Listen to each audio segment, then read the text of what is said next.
Hello guys, welcome back guys. आज के video में आपके लिए टिकटॉक का एक न्यू वीडियो फिर से लेकर आ गया हूँ गाइस। अभी एक टिकटॉक पर न्यू वीडियो चल रही है ट्रेंड में। आप यहाँ पे इस लाइन वाले वीडियो को देख सकते हैं गाइस। आज के वीडियो में हम यही जानेंगे कि आप भी किस तरह से ऐसे नाम वाले वीडियो बना सकते हैं। तो इसके लिए आप इस वीडियो को पूरा देखिएगा ताकि आपको अच्छे समझ में आ जाए।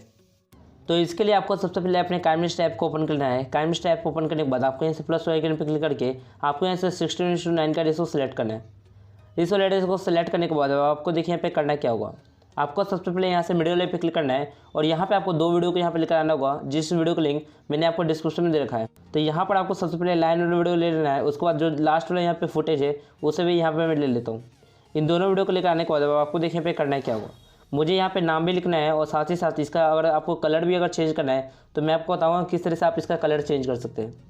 अब हमें इस वीडियो में साउंड को ऐड करना होगा। तो साउंड को ऐड करने के लिए मैंने आपको एक वीडियो का लिंक आपको डिस्क्रिप्शन में दे रखा है, जो कि ट्रेंड में चल रहा है। आप उस वीडियो को जाकर डाउनलोड कर लीजिएगा। उसे डाउनलोड करने के बाद आपको यहाँ से लेटर वाले पे क्लिक करना है और आपके यहाँ से वीडियो जाकर यहाँ पर आपको उस वीडियो को लेकर आना है। आप जैसे ही यहाँ पर इस वीडियो को लेकर आते हैं तो उसके बाद आपको यहाँ पे कैप्शन लिखना आएगा। आपको इस पर क्लिक करके यहाँ पर आपको एक्सट्रैक्ट ऑडियो कर देना है। इससे क्या होता है कि ऑडियो बाहर निकल के आ जाती है। अब हमारे से वीडियो लेने का कोई काम नहीं तो इसे मैं यहाँ से डिलीट कर देता हूँ। इस तरह से हमारे वीडियो में साउंड ऐड हो जाता है। साउंड ऐड हो जाने के बाद अगर आपको इस साउंड में लास्ट में आवाज़ कम होने की प्रॉब्लम आती है तो आप यहाँ से प्रोजेक्ट सेटिंग पे क्लिक करके यहाँ से आपको ऑडियो फेड आउट को बंद कर देना है। अब मुझे यहाँ पे इस वीडियो में यहाँ पे कुछ लिखना होगा। आप अपने नाम को भी यहाँ पे लिख सकते हैं। तो नाम को लिखने के लिए आपको यहाँ से लेटर वाले पे क्लिक करना है और आपको यहाँ पे एक टेक्स्ट का ऑप्शन मिल जाएगा। आपको इस पर क्लिक करना है और यहाँ पर आपको कुछ भी लिख देना है। जैसे मैं अपना खुद का नाम लिख लेता हूँ। इस तरह से लिखने के बाद अब आपको यहाँ पे इसे ओके कर देना है। इसे ओके करने के बाद अब आप यहाँ से इसे बड़ा भी कर सकते हैं इस तरीके से।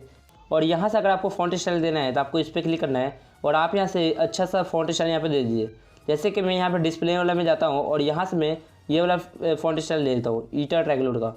अगर आपको भी इस तरह के यहाँ पे फॉन्ट स्टाइल अगर आपके काइमलिस्ट में नहीं आता तो आप यहाँ से स्टोर से जाकर डाउनलोड कर सकते हैं। आपको इस पर क्लिक करके यहाँ से आपको स्टोर में मिल जाएगा, वहाँ से आप जाकर इंस्टॉल कर लीजिएगा। तो इस तरह से यहाँ पे फॉन्ट स्टाइल स्टाइलिश लगा सकते हैं। और उसके बाद अगर आपको इसमें कलर देना है तो इसके लिए आपको इस पर क्लिक करना है और यहाँ से आपको अपने हिसाब से जो भी कलर देना चाहे वो आप दे सकते हैं। जैसे मैं यहाँ से पीला वाला दे देता हूँ। अब आपको यहाँ पे देख लीजिए, अगर आपको इस नाम को थोड़ा अच्छा करके दिखाना है तो आप नीचे जाएंगे और यहाँ पे आपको शैडो को इनेबल कर देना है। इस तरह से ग्लो भी यहाँ पे दे सकते हैं। इस तरह से आप यहाँ पे आउटलाइन वाला भी दे सकते हैं। उसके बाद आप यहाँ से इसका कलर भी दे सकते हैं। आपको इस पर क्लिक करके यहाँ से आपको जो भी कलर पसंद है आप वो कलर देकर यहाँ पर आप लगा सकते हैं। इससे क्या होता है कि आपका नाम और ज़्यादा अच्छा दिखने लग जाता है। ये सब हो जाने के बाद आपको आगे जाना है, यहाँ पे थोड़ा सा आगे करके उसके बाद आपको यहाँ पे एक कट लगाना होगा। तो इसके लिए आपको कैप्शन लिखना आएगा। आपको इस पर क्लिक करके यहाँ से आपको स्प्लिट कर देना है। अब आपको यहाँ पे दो लेयर बन जाता है। यहाँ पे आपको फर्स्ट वाले लेयर पे क्लिक करना है और आपको यहाँ पे इन एनिमेशन देना होगा। आपको जैसे इन एनिमेशन में जाकर आप ऐसा पॉपुलर एनिमेशन दे दीजिएगा। इससे आपका नाम थोड़ा और अच्छा दिखेगा। इसके बाद आपको यहाँ पे सेकंड वाला लेयर पे क्लिक करना है और यहाँ से ओवरऑल एनिमेशन में जाकर यहाँ पे आपको फ्लिकर के यहाँ पे एनिमेशन देना है।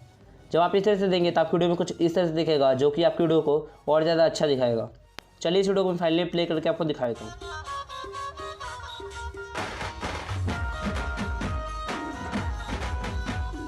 उसके बाद आपको मैं यहाँ पे ये समझा देता हूँ कि अगर आपको इसमें यहाँ पे कलर अगर आपको चेंज करना है लाइन का तो आपको इस लेयर पे क्लिक करना है और नीचे आपको कलर फिल्टर का एक ऑप्शन मिल जाएगा। आपको इस पर जाना है। इस पर जाने के बाद आप यहाँ से जो भी कलर देना चाहे आप अपने हिसाब से यहाँ पे दे सकते हैं। जैसे यहाँ से ब्लू वाला भी दे सकते हैं। इस तरह का आपका लाइन यहाँ पे बन जाएगा। तो आपको जो भी यहाँ पे कलर पसंद आता है आप यहाँ पे वो वाला कलर दे सकते हैं। उसके बाद हमारी वीडियो यहाँ से कंप्लीट हो गई है और चलिए इस वीडियो को मैं फाइनली एक्सपोर्ट कर लेता हूँ। आपको इस पर क्लिक करना है और यहाँ से इस वीडियो को सिंपली से एक्सपोर्ट कर लेना है और जाकर इसे सिंपली टिकटॉक पर अपलोड कर देना है। तो बहुत ही आसान तरीका था इससे वीडियो बनाना। आपको वीडियो कैसे लगी आप मुझे कमेंट करके बताएं। अगर आपको वीडियो अच्छी लगती है तो इस वीडियो को लाइक करें, इसे अपने दोस्तों के साथ शेयर करें और अगर आप इस चैनल पर नए हैं तो प्लीज चैनल को सब्सक्राइब कर ले और साथ में प्रेस कर ले ताकि मैं जब भी न्यू वीडियो क्लिक कराऊँ तो आपको नोटिफिकेशन सबसे पहले मिल सके।